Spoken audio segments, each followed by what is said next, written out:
dalam hidupmu tuh harus terus-terusan bersyukur. Gitu ya. Kenapa? Karena Allah sudah berjanji la in syakartum la azidannakum. Kalau saya tanya kenapa kita perlu bersyukur, yang pertama biar hati kita bahagia terus-terusan. Gitu ya. Gitu kan? Kemudian yang kedua, kenapa kita perlu bersyukur? Karena kita tahu bahwa apapun yang Allah tetapkan dalam kehidupan adalah yang terbaik. Kemudian yang ketiganya ini, kenapa kita perlu bersyukur dalam kehidupan? Teman-teman saya sekalian, saya mulaikan yang pertama biar kamu berbahagia. Yang kedua, karena kita paham bahwasanya apapun yang Allah tetapkan adalah yang terbaik. Dan yang terakhirnya, kenapa? Ada banyak hal ya, tapi ya udah 3 aja lah biar gampang ingat-ingatnya. Kenapa kita perlu bersyukur? Teman-teman saya sekalian, la in syakartum, biar kamu ditambahin terus kenikmatannya. Ini penting, dengerin saya. Kamu kalau pengen sesuatu hal dari kenikmatan itu terus bertambah, apapun aja bentuknya, terutama dalam hal urusan ibadah, cobain buat syukurin sesuatu tersebut, pasti bakal ditambahin. Teman-teman sekalian, kenapa orang kaya kebanyakan makin kaya? Karena mereka mensyukuri kekayaannya, sehingga sama Allah terus-terusan ditambahin kekayaannya. Kenapa orang pinter makin pinter? Karena mereka memang menganggap nilainya yang perlu disyukuri adalah ilmu. Sehingga setiap kali mereka dapat ilmu, ya Allah senangnya. Terus dia syukurin, terus dia hargain ilmu tersebut, disyukurin terus gitu. Lama-lama tambah terus ilmunya. Kenapa ahli ibadah, ahli taat semakin juga tambah banyak taatnya? Kenapa orang soleh semakin soleh hari demi hari? Kan betul itu ya? Karena mereka mensyukuri kesolehannya, mensyukuri ibadahnya, sehingga sama Allah ditambahin. Dan kenapa ahli maksiat tambah hari tambah banyak maksiatnya? Karena mereka menghargai kesenangan maksiat tersebut. Mereka suka mensyukuri kesenangan maksiat tersebut. Habis pacaran seneng gitu kan, nah rasa seneng mereka, syukur mereka membuat Allah kemudian ngasih lagi tuh maksiat. Tambah lagi maksiatnya. Makanya kalau kamu ngerasa kok saya susah ya buat bangun tahajud, saya kasih tahu caranya. Kamu niatin mau bangun tahajud, kamu pasangin alarmnya dan lain sebagainya. Kamu bertaubat dari dosa-dosa kamu sepanjang hari tersebut, minta maaf dulu sama suami dan lain sebagainya sebelum tidur, gitu ya. Karena seringkali yang bikin kita nggak bangun adalah karena dosa-dosa kita di waktu siang, teman-teman.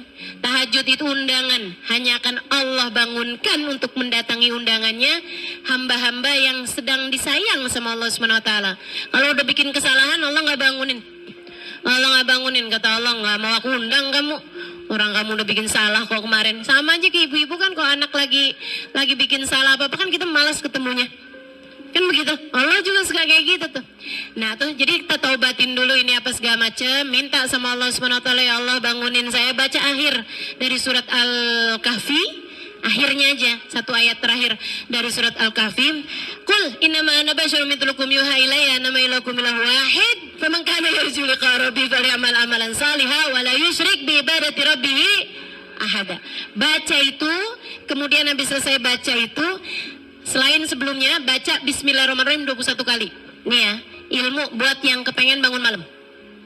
Baca Bismillahirrahmanirrahim 21 kali. Habis selesai itu, selain doa-doa yang lain-lainnya ya, kamu baca Subhanallah 33 kali apa segala macam, itu tidak terkait dengan urusan bangun malam. Tapi yang terkait sama urusan bangun malam, baca Bismillahirrahmanirrahim berapa kali tadi? 21 kali tanpa Bismillahirrahmanirrahim. Maksudnya tanpa didahului Bismillahirrahmanirrahim.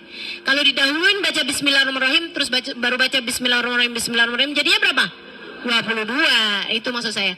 Baca 21 kali Bismillahirrahmanirrahim, habis itu baca ayat itu. Qul innama ana basyarum mithlukum yuha ilayya faman kana yarju liqa rabbih falyamal amalan shalihan wa la yusyrik bi ibadati rabbih ahada. Qul innama ana basyarum mithlukum yuha ilayya annama ilahukum ilahu wahid faman kana yarju liqa rabbih falyamal amalan shalihan wa la yusyrik bi ibadati rabbih ahada. kemudian doa, ya Allah bangunkan saya pada waktu yang terbaik di sisimu ya Allah. Saya minta bangunkan saya jam 4. Niatin, kemudian kamu pukul bantal kamu 4 kali, kemudian kamu balik bantalnya, kamu tidur. Tuh teman-teman saya sekalian, kerjain itu. Kamu akan bangun. Biidznillah, kamu akan bangun. Nah kalau bangun, paksa diri gitu ya, buat bangun, kemudian sholatlah. Kalau kamu bisa sholat, habis selesai sholat itu kamu sujud syukur. Ini poin penting. Kamu sujud syukur. Habis selesai sujud syukur kamu doa, ya Allah makasih udah dibangunin malam ini, ya Allah makasih, ya Allah makasih. Ya Allah, dan terimalah di sisimu ya Allah. Kabulkan hajat-hajatku ya Allah. Dekatkan aku di sisimu. Bangunkan lagi aku besok-besok ya Allah. Makasih ya Allah. Besoknya kamu kerjain lagi yang kayak gitu. Kamu bangun lagi. Terus kayak begitu. La in syakartum la azidannakum. Bakalan Allah terus-terusin. Kalau caramu kayak begitu. Gitu ya. Tapi kalau caramu gitu kan, bangun nih di waktu malam. Pas begitu bangun mau tahajud ngelihat mens, alhamdulillah. Alhamdulillah masih ngantuk. Udah tuh, tambah susah lagi tuh bangunnya. Lah kamu malah mensyukuri di saat nggak bisa tahajud ya. Itu apaan aja teman-teman, apaan aja. Kalau kamu syukuri bakal ditambahin. Kamu dapetin anak kamu lagi sholat, anak kamu bisa dibilangin, anak kamu jadi anak yang soleha, kamu syukurin, kamu sujud syukur sama Allah SWT. Ya Allah makasih, anak saya tuh gampang diajakin sholatnya, anak saya tuh udah ngerti bertanggung jawab sama sholat, makasih ya Allah, makasih ya Allah. Bakal ditambahin terus kesolehan anak-anakmu. Suamimu gitu kan, dia nggak pernah berbuat jahat padamu, selalu aja memberikan apa yang dia bisa berikan kepadamu. Kamu syukurin teman-teman, kamu terima kasih sama dia juga, terima kasih juga sama Allah SWT. Bakal ditambahin kesolehan suamimu.